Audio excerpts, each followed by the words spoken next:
It's Take Control Tuesday, which means I have Mansa Musa on the phone with me. And Mansa, last week, we talked about how many credit cards can you actually have? And you had an answer for us, but now you had some questions, and we're going to do a follow-up. Yeah, we said you should have multiple credit cards. There are many benefits to that. If you want to hear that program, go to TakeControlTuesday.com. But the reason you might have multiple credit cards is because you graduate from one class of credit card to another. So let's talk about the 5 tiers of credit cards that are out there, Okay. and whether or not you want them. First off is Tier 1. Those would be starter cards. Now, these starter credit cards are designed for people who have very little or no credit history. Most of them don't have any rewards programs associated with them. Most of them, you may be required to make a deposit. This is what's known as a secured credit card. And the starter credit card limits are generally have very low limits, so you can't make any large purchases with them. Now, the advantage of the starter card is it lets you start building a credit history. And if you handle a starter card responsibly, then that allows you to go to the Tier 2, which is the no annual fee credit cards. Now, these you don't have to put up money for. They'll just give you a credit card, and they generally have credit limits anywhere from $500 to the low thousands of dollars. A lot of times, if you start with a secure card, you upgrade to these no-fee annual cards. You need a credit score between 670 and 739 for these credit cards. Now, Tier 3 is what they call mid-tier cards.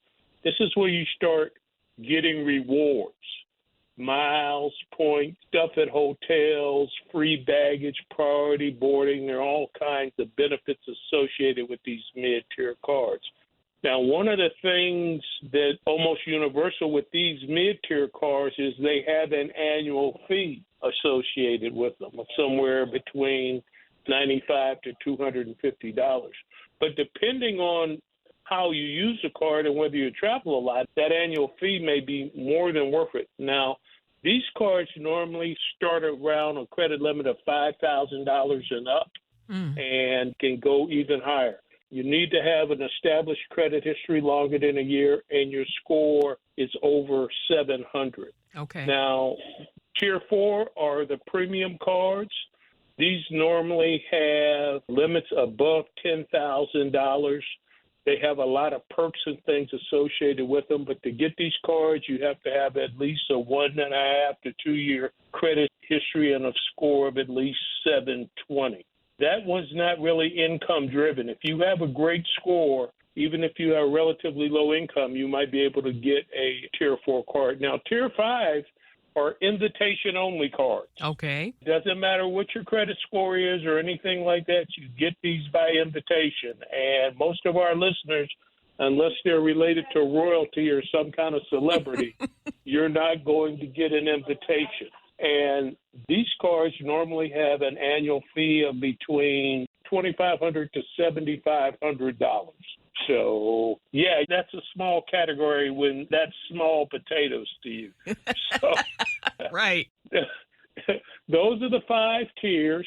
That's why you may have multiple credit cards, because you never want to close a credit account on your credit report that has good news. Right. But as you graduate from Tier 1 to Tier 2 to Tier 3, you stop using those older cards that don't provide as many benefits but leave the accounts open. That's all great information and great question as well. And you can grab those archives at TakeControlTuesday.com, and please like and share that information so you can help somebody else. And Mansa, how can they reach out to you? Right. If you want more information on credit cards, advanced credit card strategies, or beginner credit card strategies, sign up for one of the workshops at hopedetroit.net. Once again, that's hopedetroit.net.